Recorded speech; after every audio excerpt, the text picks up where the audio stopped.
भारत के 3 रोज़ा दौरे के इख्तिताम से पहले सदर बराक ओबामा ने भारतीय रहनुमा महात्मा गांधी की समाधि पर फूलों की चादर चढ़ाई।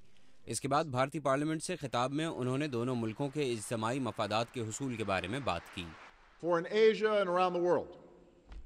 एशिया और पूरी दुनिया में भारत सिर्फ उभर नहीं रहा बल्कि उभर चुका है, और मुझे ये यकीन है कि अमेरिका और भारत ताल्लुकात जो बाहमी मफादात और रफ्तार पर मबनी हैं 21वीं सदी के मिसाली ताल्लुकात होंगे। ये वो ताल्लुक है जिसे मजबूत करने के लिए मैं यहाँ आया हूँ। सदर ओबामा ने ऐलान किया कि अक़वाम मुत्तहिदा की सलामती कौंसिल में मुस्तकिल रुकनीत के लिए अमेरिका भारत की मुकम्मल हिमायत करेगा, जबकि अमरीकी एहलकारों ने सहाफ़ियों को बताया कि सलामती कौंसिल की रुकनीत का मामला तवील और मुश्किल होगा। सदर ओबामा ने दहशतगर्दी के मसले पर भी बात की। उन्होंने कहा कि पाकिस्तान को अपनी सरहदों के अंदर और मुल्क के बाहर दहशतगर्दों से लाहक खतरे के बारे में इल्म है। उन्होंने कहा कि अमेरिका पाकिस्तान पर दबाव डालता रहेगा कि वो मज़ीद इक़दामात करे, ख़ास तौर पर 2008 के मुंबई हमलों के हवाले से।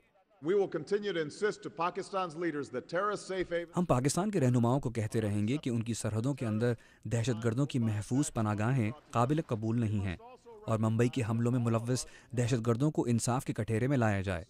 हम सबको यह मानना होगा कि मुस्तहकम और जमहूरी अफगानिस्तान और पाकिस्तान में हम सब का मफाद है और भारत से ज़्यादा किसी का नहीं।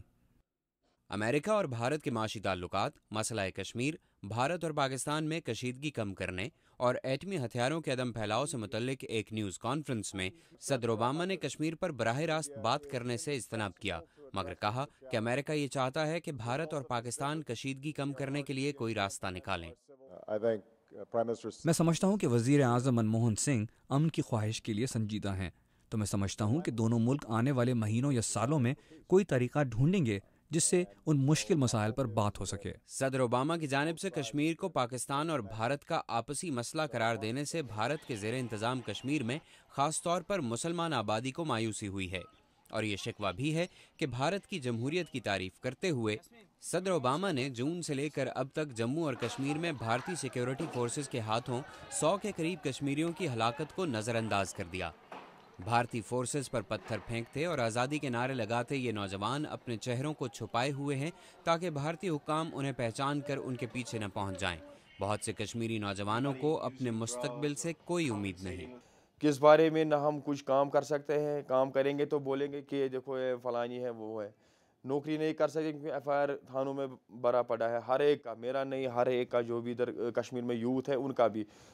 अगर कश्मीर में ये हालात बरकरार रहे और कश्मीरियों की मायूसी कम ना हुई तो बहुत से लोगों को ये डर है कि ये नौजवान पत्थर छोड़कर बंदूकें ना उठा लें।